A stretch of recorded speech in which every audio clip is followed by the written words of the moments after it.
Welcome to one of the most unsettling cases ever documented in American history. Before we begin, I invite you to share in the comments where you're watching from and the exact time you're listening to this narration. It's always fascinating to see how far these forgotten stories travel and at what strange hours they find their audience. Our story takes us back to 1847 to the outskirts of Charleston, South Carolina, where a series of events quietly unfolded on a sprawling cotton plantation. Events so disturbing that they would remain buried in county archives for more than a century. The Harrington estate, with its towering oaks and stately white columns, once symbolized Southern grace and prosperity. Yet behind its pristine facade, something darker had begun to take root. A slow unraveling of minds and morals that would eventually consume everyone connected to that house. The first recorded sign that something was amiss came from a parish note written by Reverend Thomas Whitfield on April 23, 1847. Young Master Harrington, absent from Sunday service for the 6th consecutive week. Father reports illness, yet Dr. Dale confirms no visits to the estate. The Harringtons had long been pillars of Charleston society. Ebenezer Harrington, a merchant-turned-plantation owner, had built his fortune through trade and cunning, his name synonymous with wealth and influence. His late wife, Elizabeth, had died giving birth to their second child, a daughter who lived only 2 days. That tragedy left William Harrington, their only surviving son, as the sole heir to the family's vast holdings. Those who knew him described a quiet, introspective young man, educated in the North, well-spoken, and unusually reserved for his age. Some whispered that his time away had changed him, that he'd returned with ideas better left unspoken in the Charleston of 1847. According to ledgers from 1846, Ebenezer had acquired several new workers for his household, including a young woman named Adeline, purchased from a failing plantation in Virginia. County records describe the Harrington home as a 3-story federal-style mansion set back from the Cooper River with formal gardens and a separate kitchen house. The main house contained 14 rooms, including a library that visitors often remarked upon for its extensive collection. The quarters for enslaved workers were positioned beyond the gardens, hidden from the main house by a grove of magnolia trees. The sounds of the plantation were typical. Horses in the stables, workers in the fields, and the distant bells from St. Michael's Church marking the hours. Yet neighbors would later tell investigators that by early spring of 1847, an unusual tension seemed to hang over the property. The first indication that something was amiss came from Ebenezer himself. Entries in his business journal show increasing irritation with his son's behavior. William, again absent from dinner, claims reading in his chambers, though books remain untouched on library shelves. Another entry dated May 5th, son requested private audience regarding estate management, suggests preposterous changes to household arrangements. Education has filled his head with impractical notions. Must consider stronger measures. William Harrington was 23 years old that spring, having returned from his studies at Harvard the previous year. His father's expectations were clear. Learn the family business, prepare to take over the plantation, and make an advantageous marriage to one of the daughters from allied families. The Charleston Courier Society pages mentioned him regularly at first, attending balls and dinners with the Pinckney, the Rutledges, and other prominent families. By March, however, his name had disappeared from such accounts. Martha Pinckney, whose diary has been preserved in the Charleston Historical Society, wrote, "Young Mr. Harrington declined invitation again 3rd time this month. Mother says old Mr. H. appears concerned, though says nothing of substance when questioned. The household staff noticed changes as well. According to later testimony from James Green, who managed the stables, young William had taken to long rides alone in the early mornings, returning with his horse lathered as if from hard riding, though claiming merely to have visited the far fields. The cook, a woman named Esther, who had been with the family since before William was born, reported to the housekeeper that the young master had been seen several times entering the kitchen house after dark, requesting meals at odd hours. She noted particularly that he asked specifically for Adeline to bring them to his quarters. Adeline, according to inventory records, was approximately 19 years old. Described as educated, she was purchased to serve as a house servant, primarily attending to guests and assisting with correspondence. The sale document noted her ability to read, an unusual skill that increased her purchase price significantly.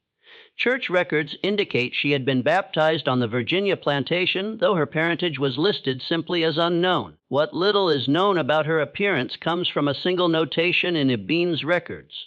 New acquisition A has refined appearance and manner that will impress visitors. Light complexion suggests house servant background for generations. The early summer of 1847 brought oppressive heat to the South Carolina low country. The Harrington ledgers show unusually high expenditures for ice delivered from Charleston to cool the main house. During this period, Ebenezer Harrington's journal entries grow increasingly erratic and concerned. William refuses Ruddled invitation, claims headache, observed him later from library window, walking garden paths after midnight, troubling behavior, and later discovered personal items missing from deceased wife's trunk, confronted household staff, no admissions, cannot identify culprit. Local physician Dr. Malcolm Dale was finally called to the Harrington estate on June 12th. His medical ledger contains a cryptic entry. Summoned to H.P. Plantation, not for young master as expected, but for female house servant. Symptoms suggest nervous exhaustion. Prescribed rest, removal from regular duties. Mr. H. Sr. unusually agitated about condition. Servant housed in East Wing guest chamber rather than quarters. Unusual arrangement. The summer continued with increasing tension noted by those peripheral to the household.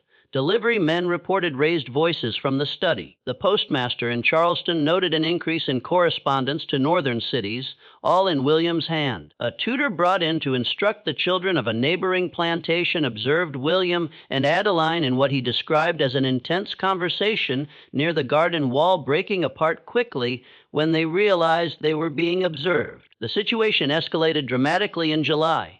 Church records show Ebenezer Harrington meeting privately with Reverend Whitfield on 3 consecutive Wednesdays. The content of these meetings was never recorded, but immediate afterward, Ebenezer contacted a slave trader in Charleston.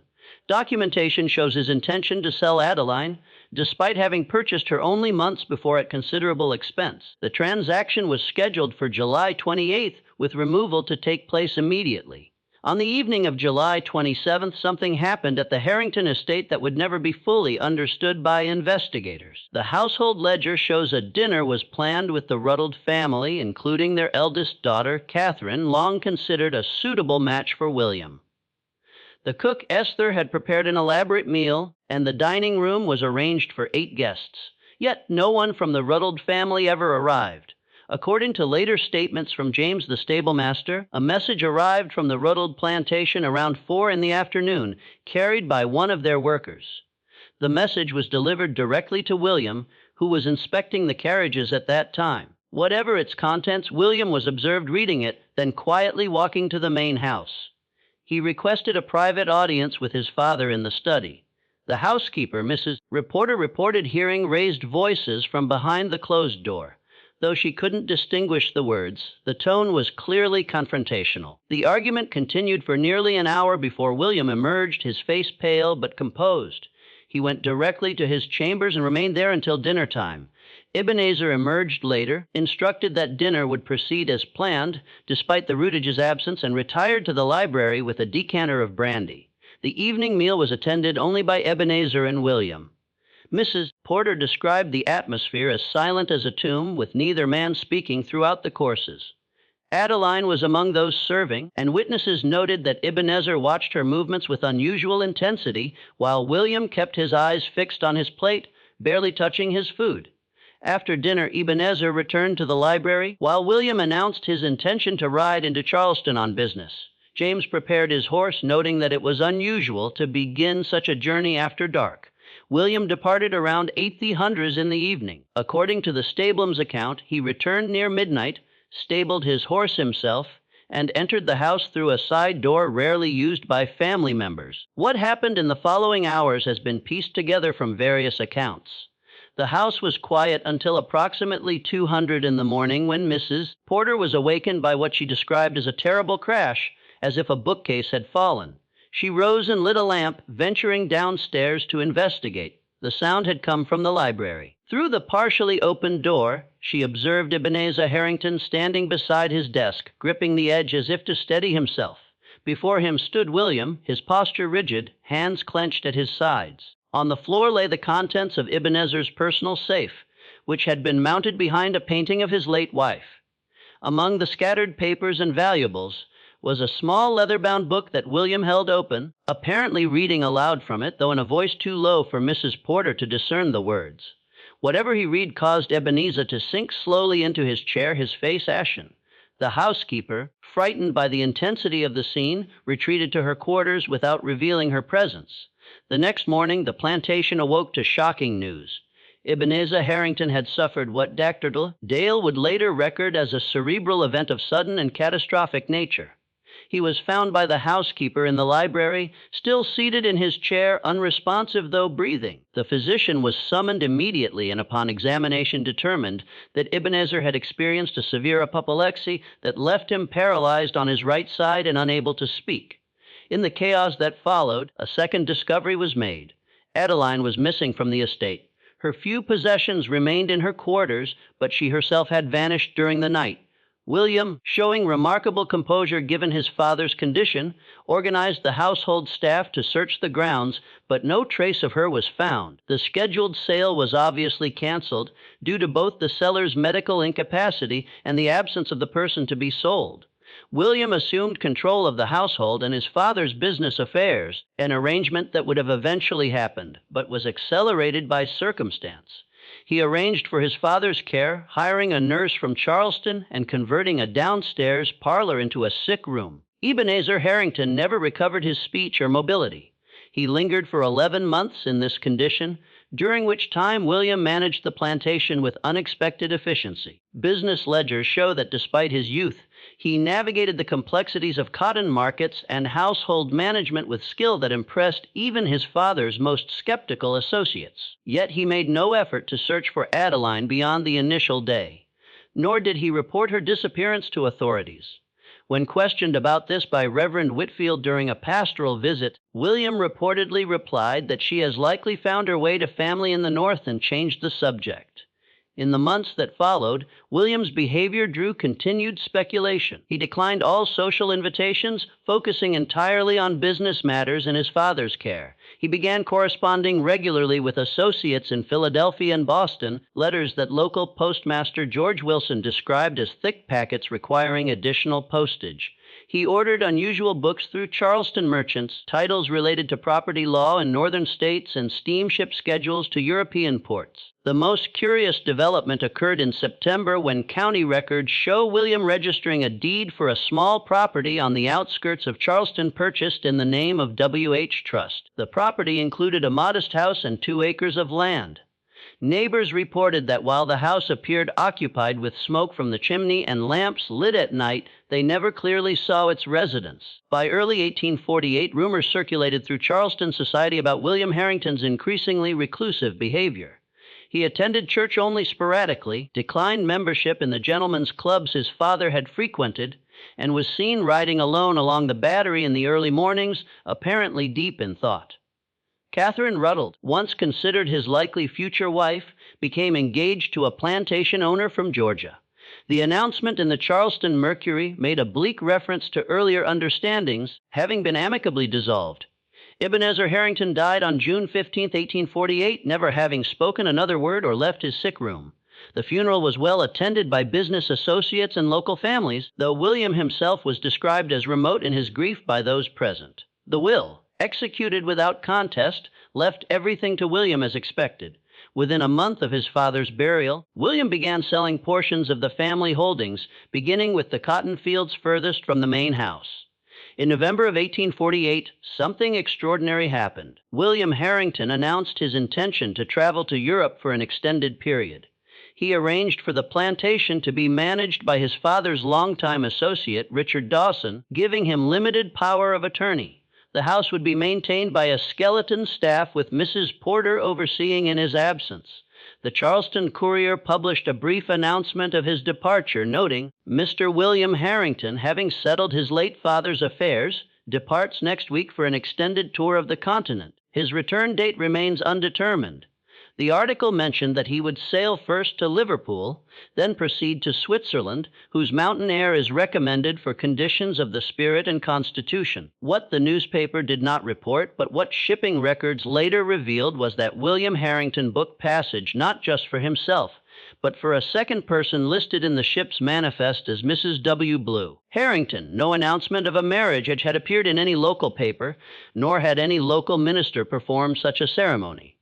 The mystery deepened when James, the stablemaster, reported that on the night before William's departure, a closed carriage arrived at the Harrington estate after dark. The driver remained with the vehicle while a female figure heavily veiled entered the house through the side door. The carriage departed empty 2 hours later, and the next morning William left for Charleston with 2 large trunks and a smaller Val, taking no servants with him despite the custom for gentlemen traveling abroad. The Harrington estate remained under management for 5 years. During this time, William maintained sporadic correspondence with Richard Dawson regarding business matters, with letters arriving from various European cities: Geneva, Paris, London, Vienna. These communications, preserved in the Charleston Historical Society, focus exclusively on practical matters with no personal information beyond formal closings. In 1853, instructions arrived from Zurich with directions to sell the remaining Harrington properties, liquidate all assets, and transfer the funds to a bank in London. These instructions were carried out, and the Harrington name gradually faded from Charleston society. The most intriguing document in this case emerged in 1962, when a historian researching antebellum Charleston discovered a leather-bound journal in the university archives, apparently donated anonymously in the early 1900s. The journal belonged to Elizabeth Harrington, William's mother, and contained entries spanning from her marriage until shortly before her death. While most entries concerned routine matters of household management and social obligations, a series of passages dated approximately a year before her death revealed an extraordinary secret. Elizabeth wrote of discovering papers in her husband's study indicating that years before their marriage, Ebenezer had fathered a child with a woman enslaved on a neighboring plantation. The woman died in childbirth, but the infant girl survived and was raised among the workers there. According to Elizabeth's journal, Ebenezer had kept track of the child from a distance, occasionally inquiring about her welfare through intermediaries. The child, Elizabeth wrote with evident distress, had been named Adeline. The final entry in Elizabeth's journal, written just weeks before her death, expressed her conflict about this discovery. She wrote of her intention to confront Ebenezer after the birth of their second child, and to insist that he acknowledge his first daughter and provide for her future in some way that recognized her parentage. The journal ended abruptly, and whatever confrontation she planned never occurred due to her untimely death. The implications of this discovery cast the events of 1847 in a disturbing new light. The acquisition of Adeline from Virginia appears to have been a fabrication, a cover story to bring Ebene's daughter into his household without revealing her true identity. Her refined appearance and light complexion, noted in his records, take on new meaning with this context. Most significantly, the relationship that apparently developed between William and Adeline occurred without either of them knowing they shared a father. The leather-bound book that William discovered in his father's safe that fateful night was almost certainly Elizabeth's journal. The revelation it contained, that the woman William had fallen in love with was his half-sister, precipitated Ebene's stroke and set in motion the events that followed. The small property purchased under W.H. Trust was likely a temporary safe haven for Adeline after her disappearance from the main house. The veiled woman who joined William the night before his departure was almost certainly her. What became of William and Adeline after they left America remains largely unknown. Swiss records from 1849 show a William Harrison and wife purchasing a modest villa near Lake Geneva. British banking records indicate regular withdrawals from the Harrington funds through a solicitor in London until 1876, when the account became dormant. No death certificates have been located for either William or Adeline under any known names, nor is there evidence of children. The Harrington mansion stood empty for nearly a decade before being purchased by a family from Philadelphia who knew nothing of its history.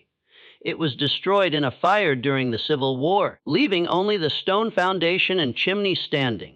Today, the property is part of a suburban development outside Charleston with no marker to indicate its significance. The only physical reminder of this tragic story is a small leather journal in a university archive, its pages yellowed with age, containing secrets that destroyed one family and perhaps created another.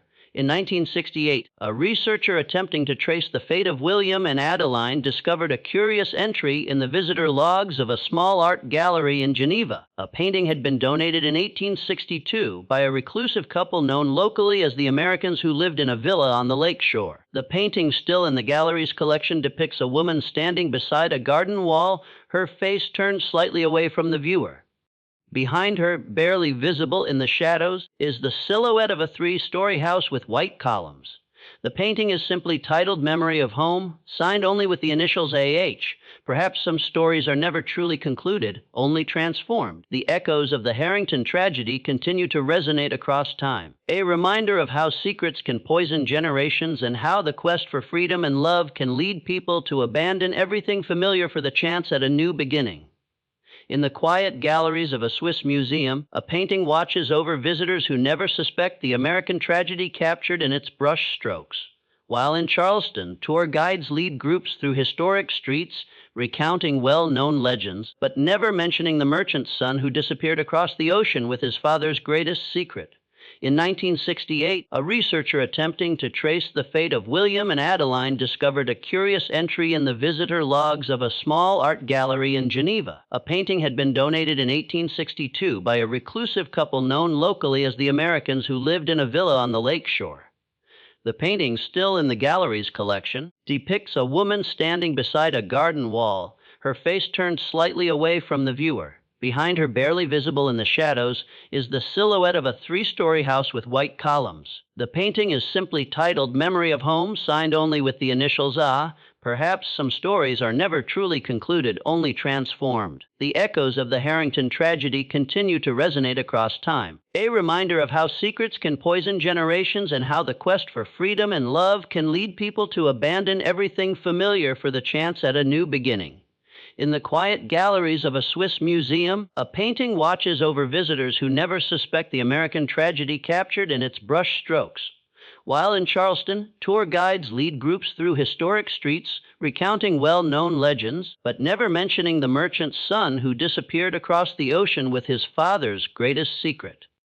The historian who discovered Elizabeth Harrington's journal, Dr. Margaret Collins of the University of South Carolina, spent nearly 7 years attempting to piece together the complete story. Her research notes archived at the University Library reveal a painstaking investigation that led her from Charleston to Philadelphia, London, and finally to Switzerland. What she discovered in Swiss municipal records both clarified and deepened the mystery. According to property records in the Geneva canton, William and Adeline, living under the name Harrison, maintained their villa until 1873. Local tax documents list William's occupation simply as man of independent means, while Adeline is recorded as artist and wife. Church records from a small Protestant congregation near their home show that they were accepted into the community, though they maintained a certain distance, never fully integrating into local society. Their neighbors describe them as polite but private, speaking French with American accents, and rarely discussing their life before Switzerland. Dr. Collins uncovered a particularly revealing document in the records of a local physician, Dr. Henry Beaumont, who attended the couple occasionally. His medical notes, written in French, mentioned that Madame Harrison appeared to be in good health despite the strain of multiple miscarriages and melancholy that deepens in autumn. More significantly, Dr. Beaumont recorded a conversation with William Harrison during one such visit, noting Monsieur explained their childlessness results from a condition that prevents healthy offspring.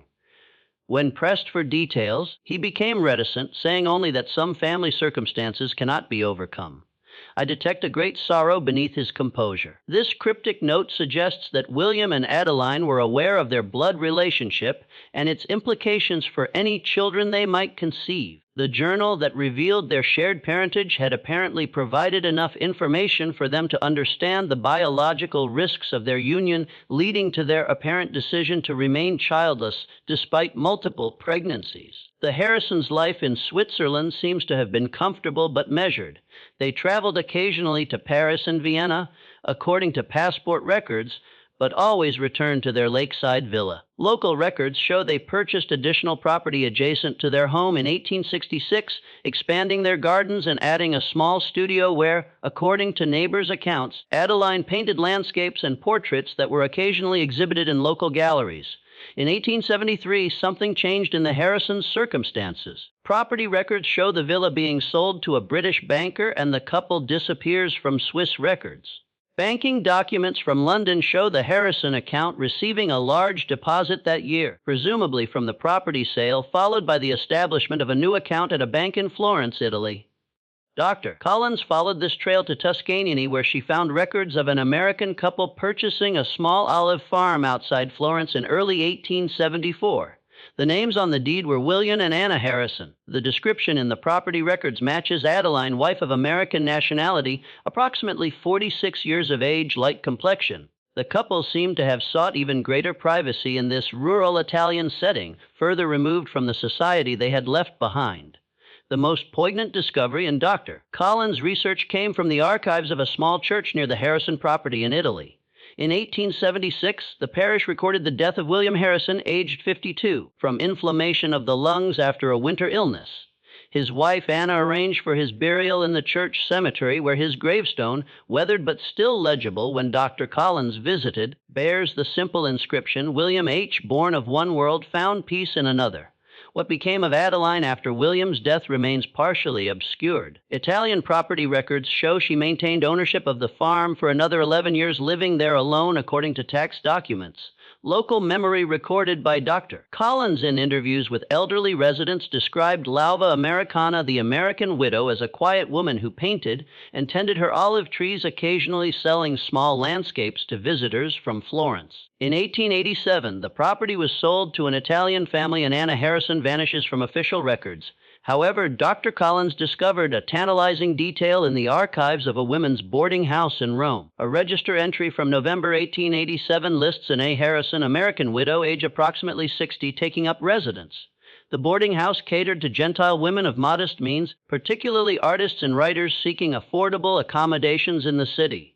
From there, the trail grows cold. No death certificate for Anna or Adeline Harrison has been found in Roman records. The boarding house's documentation ends in 1893 when the establishment closed. A final intriguing possibility emerged from passenger manifests of ships sailing from Naples to New York in 1890. A Mrs. A. Harrison is listed among the second-class passengers, her age given as 62, her previous residence as Italy. Whether this was Adeline returning to America after more than 40 years of exile remains unconfirmed. The Collins research notes conclude with a reflection on the limitations of historical investigation. Some lives deliberately step away from documentation, seeking the freedom that comes with pseudonymity. The Harrisons, or the Harringtons, as they were born, seem to have chosen this path, leaving just enough traces to confirm their existence but insufficient evidence to fully illuminate their inner lives. Perhaps this was their final act of self-determination to control not only how they lived, but how they would be remembered or forgotten. The mystery might have remained in academic obscurity had it not been for an unusual discovery. In 1965, during the renovation of an old brownstone in Boston's Back Bay, workers discovered a hidden compartment in the attic wall containing a tin box. Inside were several items. A small leather-bound book with blank pages except for the inscription to or from W. Remember only what brings peace. A pressed magnolia flower, a gyrotype of a young man in formal attire, presumably William, and most significantly several letters. The letters, dated 1891 through 1894, were addressed to my dearest friend and signed simply A. They were written from a boarding house in Boston's South End to someone identified only as M, apparently a woman who had befriended the writer. The contents suggest an elderly woman reflecting on her extraordinary life while maintaining careful discretion about specific details. In one letter dated February 1892, she writes, "You ask why I returned to America after so many years abroad. Perhaps it was a desire to complete the circle, to end where I began, though not in the same place or circumstance. The South holds no appeal. Too many ghosts walk those gardens. But here, where winter grips the city in ice, I find a strange comfort. No one looks twice at an elderly widow who keeps to herself, and that anonymity is its own kind of freedom." Another letter from December that same year offers the most direct reference to her past. M. Your curiosity about my life before Europe is natural, but cannot be satisfied. Some stories cannot be told even after all principles have passed from this world. What you perceive as romance was also tragedy, and what seemed like escape was also exile. Know only that I loved completely a man who sacrificed everything worldly for my sake and I for his. Whatever judgment might fall upon us, we answered to our own hearts first and found that sufficient. The final letter in the collection, dated April 1894, takes on the tone of a farewell. My health fails with the melting snow. The doctor makes reassuring sounds, but his eyes tell a different story. I am not afraid. I have lived a life so far beyond what was intended for me that each day has been an unexpected gift. The paintings I have given you are my legacy, not for their modest artistic merit, but for the memories they contain. The garden wall, the lake at sunset, the olive grove in morning light. Each holds a chapter of a story I could never write in words. No record exists of Adeline's death in Boston city records under the name Harrison, suggesting she may have adopted yet another identity in her final years, or perhaps passed away elsewhere. The brownstone where the letters were discovered had changed ownership numerous times since the 1890s, making it impossible to identify or determine how the letters came to be hidden in the wall.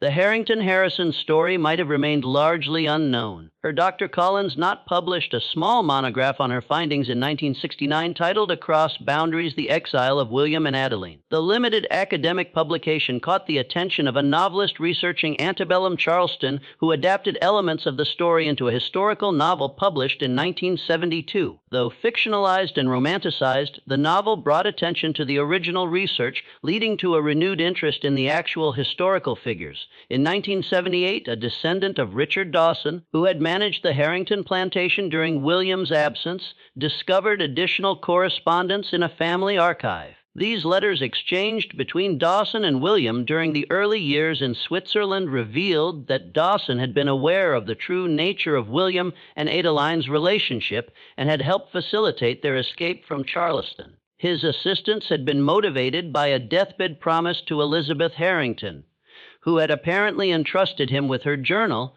and asked him to help her children should the truth ever come to light. The most haunting artifact associated with this story remains the painting in the Geneva Gallery. Art historians who have examined it note that while the technique is that of a talented amateur rather than a trained artist, the emotional quality of the work is remarkable. The woman's posture facing away from the plantation house while still acknowledging its presence captures the fundamental tension of Adeline's existence. She is simultaneously connected to and alienated from her birthplace, bound to it by blood, yet excluded from its privileges. Visitors to the gallery who know nothing of the painting's origins often comment on its melancholy atmosphere, the sense of something precious and painful captured in oil and canvas. The story it tells without words is one of impossible choices of identities constructed and abandoned, of the price paid for autonomy and love.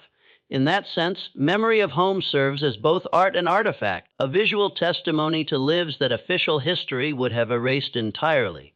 What remains unclear and perhaps unknowable is when William and Adeline discovered the nature of their relationship. Did they learn they were half-siblings before or after their feelings for each other developed? Did that knowledge cause them to resist their attraction initially only to succumb later? Or did they make peace with their unusual circumstances, reasoning that a society that had already denied Adeline's humanity had no moral authority over their hearts? The journal entries, letters, and documents provide no definitive answer to these questions. What they do reveal is that whatever moral calculations the couple made, they committed to their decision completely, abandoning wealth, status, and homeland rather than separating. Their chosen exile speaks to both the power of their bond and the impossibility of maintaining it within the social framework of 19th century America. The story of William and Adeline exists in the liminal spaces of historical record, emerging in fragments from ships' manifests, property deeds, medical notes, and personal correspondence. It challenges conventional narratives about antebellum plantation life, suggesting complexities and connections that official histories often obscured. Most significantly, it demonstrates how individual lives could defy the rigid categories imposed by society, seeking personal truth at enormous cost. In 1982, a final discovery added a coda to their story. A small museum in Boston acquired a collection of paintings from a private estate, including several attributed to one canvas, smaller than the others and apparently unfinished. Depicts two figures walking away from the viewer along a tree-lined path. Their faces are not visible, but their posture, an older man leaning slightly on a woman's arm as they walk, suggests both intimacy and interdependence. The background shows mountains that art historians have identified as resembling the landscape near Florence. The painting bears no title on its frame, but on the back, written in faded pencil, are three words: the path chosen. The Harrington story faded again from public awareness by the 1990s, remembered primarily by academic specialists in antebellum history. Yet it continues to surface occasionally in unexpected contexts. A footnote in studies of plantation households, a reference point in examinations of racial identity in the American South, a case study in research methodology courses demonstrating how fragmentary evidence can be assembled into historical narrative. Perhaps the most fitting memorial to William and Adeline came in 2005 when the University of South Carolina established a digital archive dedicated to alternative family structures in antebellum America. The Harrington-Harrison documents formed the centerpiece of this collection, with Elizabeth's journal, William's business correspondence, and images of Adeline's paintings made available to researchers worldwide. The archive's introduction acknowledges that while their story is exceptional, it points to broader truths about how individuals navigated, resisted, and sometimes transcended the rigid social boundaries of their time. In the quiet reading rooms of archives from Charleston to Geneva, in the digital databases of universities, and in the memories of those who have encountered their story, William and Adeline continue to exist not as historical curiosities or romantic legends, but as human beings who made difficult choices in impossible circumstances. Their story reminds us that beneath the sweeping movements of history, beneath wars, revolutions, and systems of oppression, there are always individual lives, intricate and defiant, unfolding in ways that the record can only glimpse. The echo of their footsteps along Swiss lake shores and through Tuscan olive groves has long since faded. The hands that once wrote those letters, that mixed those paints and captured fleeting moments of beauty, have turned to dust. And yet something of them endures, something that refuses erasure. It endures in the quiet testimony of lives that insisted on self-definition in a world determined to define them otherwise. Lives that reached across boundaries built to divide, that sought connection where society demanded distance, and that created meaning in a world that denied them equality. Within that defiance lies both their tragedy and their triumph, the enduring truth that the human spirit, even when silenced by history, continues to speak in whispers that time itself cannot extinguish.